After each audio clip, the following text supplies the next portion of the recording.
আজকে সবাই মিলে যাব আমরা ঘুরতে। তার জন্য দেখো এইদিকে মেকআপ পর্ব চলছে, আর এইদিকে ইনি তো 1 মিনিটে রেডি হয়ে গিয়েছে, আর আমি তো 2 মিনিটে রেডি হয়ে গিয়ে আবার এইদিকে খেতেও শুরু করে দিয়েছি। আর এইদিকে দেখো আমার মেকআপটা একদমই নষ্ট হয়ে গিয়েছে। অবশ্য আমি অল্পই মেকআপ করেছিলাম। তো চলো আমরা আজকে যাচ্ছি একটু ঘুরতে, আমি, আমার জিজু আর আমার বোন। কোথায় যাচ্ছি ভিডিওটা শেষ পর্যন্ত দেখলেই বুঝতে পারবে। তো এখন আমরা কিন্তু বেরিয়ে পড়ছি যেখানে আমাদের যাওয়ার লোকেশন সেই দিকে।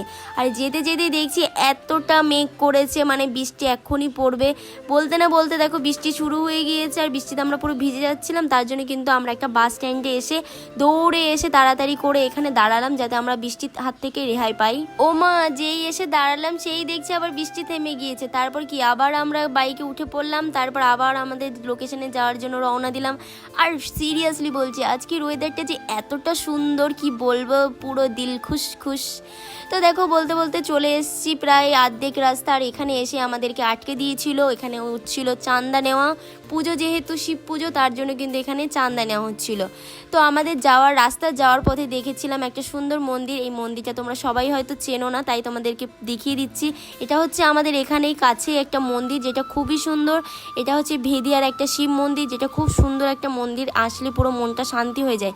তো আমার জিজুকে এখানে একটু দর্শন করিয়ে দিলাম, তারপর কিন্তু আবার আমরা ঘুরতে বেরিয়ে পড়লাম। তারপর ঘুরতে ঘুরতে আমরা চলে এসেছিলাম ডমিনোজে। আর জানো তো এখানে আসার কারণ ছিল ডমিনোজ, কারণ আমার দিদির নাকি বার্গার খেতে ইচ্ছে করেছে। আর শুনেছি এই টাইমে যদি কিছু খেতে ইচ্ছা করে তাহলে অবশ্যই তাকে সেটা খাওয়ানো উচিত। তাই কিন্তু আমরা চলে এসেছিলাম বার্গারের এখানে ডমিনোজে। আমি কিন্তু অর্ডার দিয়ে দিয়েছিলাম। অর্ডার দিয়ে কিছুক্ষণ ওয়েট করলাম, মানে প্রায় 10 থেকে 15 মিনিট ওয়েট করতে হয়েছিল। তারপর কিন্তু আমাদের অর্ডারটা দিয়ে দিয়েছিল। তারপর অর্ডারটা নিয়ে কিন্তু আবারও আমরা বেরিয়ে পড়লাম। ভাগ্য ভালো যে এখন একদমই বৃষ্টি পড়ছে না, নাহলে কিন্তু খাবারে পুরো জল ঢুকে যেত। তো ওয়েদারটা ভালো ছিল। তারপর কিন্তু চলে এসেছিলাম আমাদের বাজারে।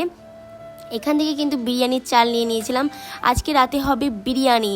তো গাইস, বিরিয়ানি রেসিপিটা কিন্তু তোমাদের পরের ভিডিওতে আমি শেয়ার করব। আমি কিভাবে বিরিয়ানি বানাই সেটা কিন্তু তোমাদেরকে পরের ভিডিওতে আমি বলবো আর দেখাবো সাথে। তার জন্য কিন্তু আমাকে ফলো করে নিতে হবে। দেখো তারপর কিন্তু চিকেন নিয়ে আমি কিন্তু বাড়িতে চলে এসেছি। আর বাড়িতে এসেই কিন্তু বার্গার আর পিৎজাটা বের করে নিচ্ছি। আর বার্গার পিৎজাতে যে চিলি ফ্লেক্স অরিগানো আছে সেটা সুন্দর করে দিয়ে নিলাম। আর জানো তো ভলকেনো পিৎজাটা আমি নিয়ে এসেছিলাম। চিকেন ভলকেনো পিৎজাটা কিন্তু বেশি টেস্টি হয়, কারণ এটাতে পুরো চিজে ভর্তি থাকে। তো চলো লেটস গো, এবার আমি চিকেন চিজি ভলকেনো পিৎজাটা খাই। তো আমরা এখন সবাই মিলে চিকেন ভলকেনো চিজি পিৎজাটা এনজয় করি। আর তোমাদের ভিডিওটা কেমন লাগলো অবশ্যই বলো। তো চলো টাটা, বাই বাই, নেক্সট ভিডিওতে আবার দেখা হচ্ছে।